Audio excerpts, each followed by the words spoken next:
Thank you. When you mentioned about the State Board of Accountancy, that's the group that licenses all CPAs. And you can't become a CPA until you go before that board. And the chairman has to go to sign your certificate.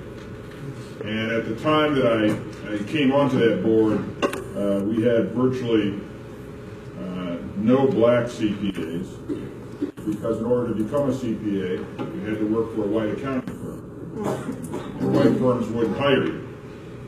And I remember so distinctly walking up and down Woodward Avenue and all through the Penobscot building and all through the office buildings down there, going door to door to each accounting firm asking them to hire me. And I remember distinctly being turned down repeatedly. I also recall so clearly my professor at Wayne State University telling me that I could never become an accountant, more or less ever become a CPA. And I remember him discouraging me to try to do that. I will cut to the chase and say that, as she just described, I not only became an accountant, I was a member of the Michigan State Board of Accountancy, became its chairman. And now that professor calls me Mr. Barrow. But if I listened to him, I would have been on the streets. Yes. And I say that to say that your governor, the man who is in my view, in my personal view, such a horrible elected official. If he will look on his wall in his office, he will see my name as the one who gave him his CPA certificate. I licensed it. Not many know that happened. But he's on the wall there, and there you'll see my name. I have found that I sleep better when I'm candid, when I don't choose my words, and when I'm open and I talk directly. Sometimes that's my bane, sometimes that's the great thing. People won't like them, but I upset those that are in the corporate arena. There's probably no one who's more pro-business and who's more entrepreneurial than I am. But I'm also very much recognize where I come from, and that's Hurlwood and Kirchhoff. My parents, my mother worked for the city of Detroit for 35 years, almost 40 years. My daddy was a gambler up on Mack Avenue. And I say that to say that when I saw them take the pensions of our people, when I saw them zeroing in on 19 people who started working for the city once Coleman Young was elected mayor, when I saw them take our assets, Cobo Hall, Belle Isle, the Art Institute, the Detroit Windsor Tunnel, when I saw them take every asset, the water system, when I saw them take Eastern Market, the zoo, the historical museum, when I saw them under the guise of doing something good for us, what I saw, quite frankly, in my view, was straightforward racism and prejudice. That's right. What they have done is use very slick business techniques, which I so quickly recognize, as if they're doing something for your good, our good. They know I understand it. And I don't care who they are, but they know I recognize bigotry and hatred when I see it. And what they're doing to us is they're causing us to fight amongst ourselves. Whites down below the line and blacks down below the line. We're fighting amongst ourselves while the guy who's making the policy is sitting upstairs and creating policies that make us fight amongst ourselves so that he can maintain his power and his money. He realizes that there's more of us down here than there is of that 1% up there. So if he could just get some of all of ours, it'll make him that much richer. You know, and many of us in this room remember the days when we had leadership, elected leadership, that we could go to. And so often we recall that and we retain that in our minds, and we think that that's the way it is now. It is not. We have no one looking out for us in our elected leadership. I have to be candid. That's right. We have no one looking out for us that we can go to. And as a result, it is easy for those who are outside to be able to take over because they are complicitous. Our leadership is complicitous. Yeah. You would think these were the days of Jim Crow. You would think these were the days that we left behind. The gains that we had under Coleman Young have been eroded. Those of you who think that you are able to go and get the job just as quickly as the next person, you can forget that. They've privatized and taken away everything. So how do we do, and how do we get this back? We're under assault. Yes.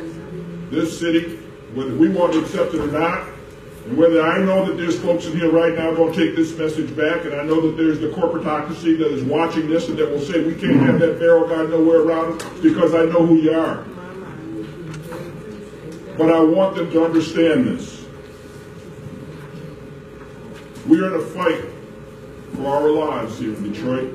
And black folks and working class white folks, we need to be together and band together because it is about all of us being erased. To minimize us and marginalize us.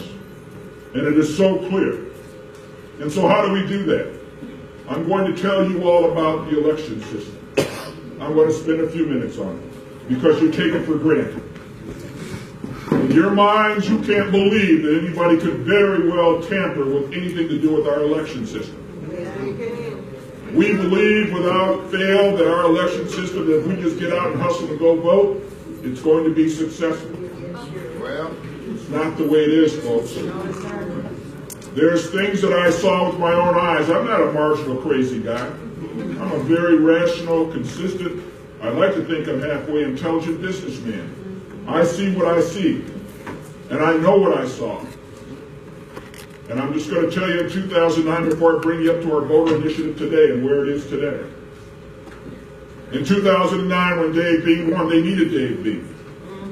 Dave Bing, in my opinion, and this is just my personal opinion, is inept, incapable, unable to understand complex concepts, and they knew that they would need him in order to be able to achieve what they've been able to achieve. They also knew that if I was sitting there, that this barrel guy would never go for this, so they had to make sure that he was there. But before I announced, I did polling. I knew what was going to happen. I knew that we would blow him out because he wasn't a Detroiter. I knew that Detroiters would see the difference in the distinction. And so when we lost and it went against all of our polling, and you know, at that time there was none of that polling like they did the last time. Remember, every 2 weeks there was a new poll by companies that never did polling. But then there was none because they knew what was about to happen. And when we lost, we accepted the loss, but I wanted to do a count a few ballots. And so I did. I'm going to cut through the chase, but I will tell you that when they brought in the first case, and you need to know this so that you don't go through and don't understand what I saw and why it is that I fight so hard and why these people went out and circulated these petitions. When they brought in the first case and all the numbers lined up with exactly what was on the paper, I couldn't understand it. Then they brought in the next absentee case. And when I asked them to say, check the seal on the top, which is what the law required, they checked the seal, they checked it to the poll book, and it matched. And they were proceeding to open up the case. And I said, well, wait a minute, there's another seal on the bottom. You have to check that. And they told me in no uncertain words, and you need to understand, this is what we saw, not just me, hundreds of us saw this. They said to me, we don't check the seals on the bottom. We've never checked those. Who the hell you think you are? You don't tell us to check something. We're running this thing. To me, that was the wrong response. And so they opened up the case anyhow. And when they opened up that case, there's more ballots in the box than there were names. And so they had to close it up. You can't recount it. By the time they brought in the third or fourth case, I got on the floor. And I looked at that bottom seal number. And I jumped up, which is harder to do now. I jumped up and I looked over the shoulder of the worker and looked at the poll book, and the seal didn't match. That's when my breath left. And they brought in the next case. And I got on the floor and I looked at the seal. It didn't match. They brought in case after case after case after case. The bottom seal didn't match. There were so many so that many of you in this room don't know right to today that 100% of the city's absentees back in 2009 that elected Dave Bing in a vote that was only 9,000 ballots different, 100% of them could not be recounted because the seals on the cases had been changed. The The white media or the corporate media wouldn't tell you about that because it would call the system into play. Another 22,000 ballots at the polls could not be recounted. 54% of the ballots cast in 2009 could not be recounted because the seals on the cases had been changed and did not match. But none of you in this room, or many of you in this room, were remaining completely unaware, except for those that are in here that were participating in that recount. So many being was never elected. So I have no respect because I know what I saw. In 2013, we went through it again, and every 2 weeks you'd see another poll come out because they're building a perception to trick enough black folks because they knew that Caucasians were going to vote in a block. He knew it. He knew it. And I'm not afraid of him. He don't live here. I live right next door to the place. I know he doesn't live here. The point is that now, come 2013, 2015, we circulated the petitions. And you need to know I might have to go over just a minute or so of my time because I want you to know he's doing his job now. He didn't do it earlier. He's doing his job now. In 2015, the people got together. When Mr. Duggan won, 42% of the ballots were in the same handwriting. You'd have to have been in the same room, you would have seen it. When we subpoenaed the printer's manifest, because I'm an auditor, we subpoenaed the printer's manifest. And for the first time, the printer, who did not want to let anybody know how many ballots he printed, on the day that we were about to go into court, he finally responded to the subpoena.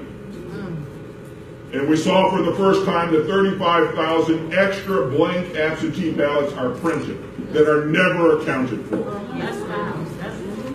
And so we saw all these ballots in the same handwriting. So we knew when it went down. You didn't know because you weren't there.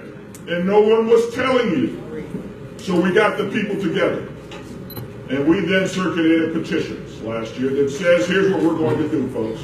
We're going to require, Detroit is the only city where you don't know who won till the next morning sometimes. Yeah. Despite the fact that all the ballots have been counted, the precincts closed at 8 o'clock that evening. In Cobo Hall, where the absentees are counted, they're done counting at 3 o'clock. They're just waiting till 8 o'clock so they can run the tape and they can leave. And in fact, what we did in Cobo Hall in that election, they put us out of the room. They put 22 qualified, properly authorized election challengers out of Cobo Hall when we started seeing irregularities. Media never said a word. So last year, we got together and we circulated the petitions. Here's what it provides for.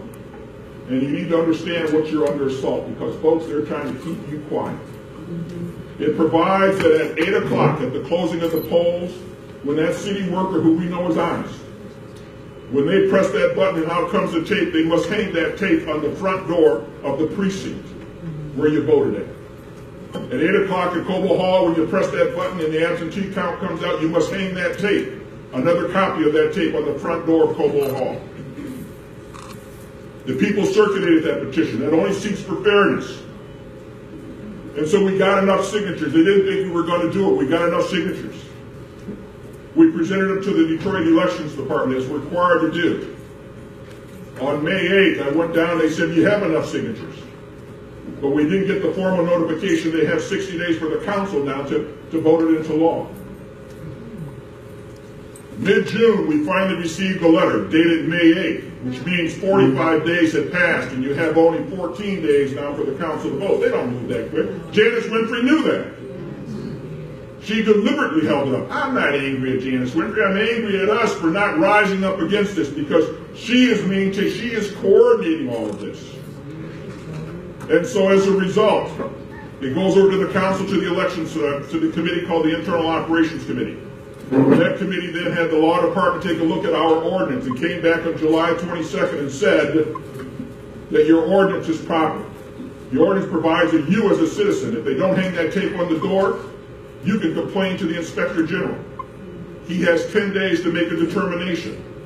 And at the end of that 10 days, if he finds that you violated the ordinance and didn't hang it, he then can report to the Election Commission and you are banned from being able to work on a city election for 2 years and you're fined $5,000. The city elections law department came back and says your ordinance is proper on July 22nd and said we would like to just have an opportunity to put it into proper ordinance form for the Detroit City Council to pass it into law immediately. That's a reasonable request. We agreed.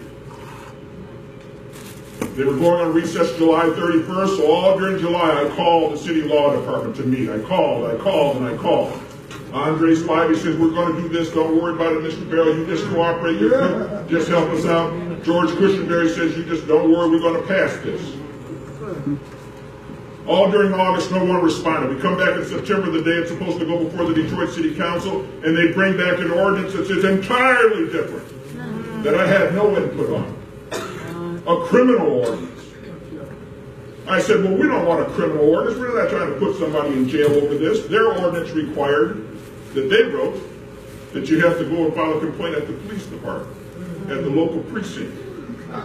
Their ordinance required that the local precinct sergeant at the desk would then refer to an investigator who would investigate at some point. We know that's never going to happen. And then when that investigator's done, he's going to turn the results of this investigation over to the city law department. And the city law department will make a determination whether or not they're going to do anything about it. Well, you know, that's going to take years. We see through that. That's a scam. That's a hustle. So we said, no, we don't want that. We're not going to participate in that. That's not what we want. Now I will give you the final coup de grace on this. After we said no, that we will not do that, it then got referred to the Detroit Election Department to put it on the ballot right now. It's supposed to be on the presidential ballot in March. I called the Detroit Election Department every other day, all during December, all during January, all during February. No one knew when they would meet. I get a call last week from somebody at the council level and said, it's on the council's agenda tomorrow. The Detroit Election Commission refused to put it on the ballot. And they met on December the 3rd. December the 3rd, you met and you never said anything to me? And it's our ordinance? It's the people's ordinance and you never said anything? We didn't have a chance to say anything or testify? No, folks, they're doing it behind the scenes. You don't know anything at all about it. But here is the big thing, though. On the same day that the Detroit Election Commission met, David Robertson, a Michigan State Senator from Grand Blanc, introduced legislation, House Senate Bill 634, which says that no city inspector general may become involved in any city election process. There's no other city in Michigan that has an inspector general but us.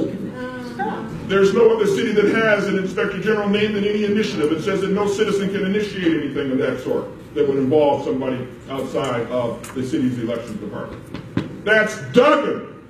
That's Duggan calling on his friends. So you need to tell your friends, because we are now in the process of going to court. We're about to take him down. We're not going to lay down. We come too far. You know, like Brother Chokwe, you know, I got that same kind of blood running over through the tail end of my bones and my veins too. The people now have got to stand up. This is more than just us, just more than just me. This whole state is watching this.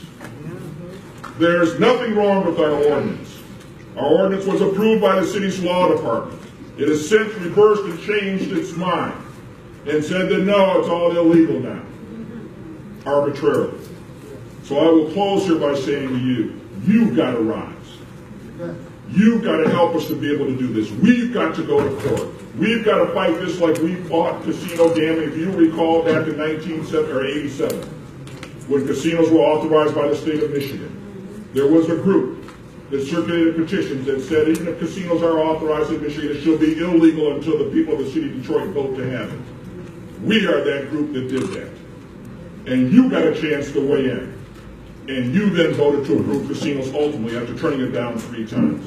On the 4th time, they accepted it, and we have the casinos. And you can see they violated every single promise that they made. Because we have no leadership. That's right. We are all used to Coleman Young and the strength at the top. It is no longer there, folks. There's no one now looking out for us. The way you got to take it back is through this ballot box. You got to take it back. You got to fight and resist this thing. You got to stand up against it. And the folks who are sitting at home right now looking at this on YouTube or looking at this wherever it is, you have a duty, a responsibility to stand up and to fight and to take your city back. to bring us all together. We don't need to be at loggerheads with people who are moving in from the outside. We all like growth. We all like that. They don't know. They don't know. They just come in where they see an opportunity. But everything that's going on downtown would have gone on anyhow because they're making money making it. Right. There's nothing, but they're leaving us out again out here. Black folks, working folks, ordinary folks are not participating in this. And we don't need to be apologetic anymore. We don't need to be reluctant to want to stand up and say that what you're doing is wrong. We don't need to be apologetic and afraid we're going to upset, and I mean this in a gentle way, but in a truthful way, not that we're going to upset some white person somewhere because we have a sense of inferiority and can't look them in the eye. No, those days are all gone. We need to stand up now as co-equals because we need to work together. Having said that, I'll end. But your election system is under assault. You got to take it back. They're keeping this system in place now for Janice Winfrey and her congressional race. And I will tell you, folks, I don't care what any of you say, John Conyers is toast. He is toast. I don't care how much you're going to go out and hustle for him. They're going to use the system. He's going to lose by a little bit, but he's going to lose if you don't take your system back. It's going to happen. They're doing this now. This is the payback to Janice Winfrey. That's why she then put him on the ballot when he wasn't qualified. That's why they had a secret meeting in December without informing us. That's why they have introduced legislation to try to block this, and now they're stalling for time to have that law go into effect for that Senate bill to happen. I'll close. The Citizens for Detroit's future needs you. We need you to stand with us to help us. Our website will be up. We need you to donate $1, $10, whatever you can afford to help us hire this lawyer. I'm meeting with them next week again to lay out the plan. But we've got to fight. We've got to fight because they've taken everything you own. Your school system is gone now. And they're leaving it now. They're going to use a slick financial move to laden your current schools with debt. Leave it as a shell. And so that all your property taxes go to pay the debt over here on this shell. And they're going to create a whole new fresh system over here, fully funded with the state money, and privatize it. This is the Republican plan. That's what's happening to us, folks. That's what's going on. We got to open our eyes and look around. You're all here. I'm preaching to the choir. I understand. But I also want to inform this choir. I want you to know and walk into things with your eyes full open. What's happening to us is not an accident. It is a plan. It is a complex, sophisticated plan that relies on our lack of knowledge and ignorance of what's going on about us and the sophistication of what it is that's going on. Detroit has trained, qualified folks, like the sister here, Alice here, the lawyer, and others who are capable, every bit as capable. And one of them down there. We just have to seize it. We have to now recognize we take it all back to the ballot box and bring everybody together, all the people together, black and white, Latino, Hispanic, or whatever we want to call it, the people, Asians, everybody who's moving in, bring them all together. Because what they're doing to us is going to marginalize all of us. We can't afford to go. I go to the restaurant downtown because I happen to be fortunate enough to be able to have the money to do it. But every time I go down there, I feel like I got stuck up. That's how expensive it is. It's okay to renaming the city. I used to know that area over there on Cass down there. As you run through down, I used to know that as the Cass Corridor. They didn't rename that. Every aspect of it. And I'm not an angry black man. I'm a black man who understands what's going on and want to include everybody, not just those select few.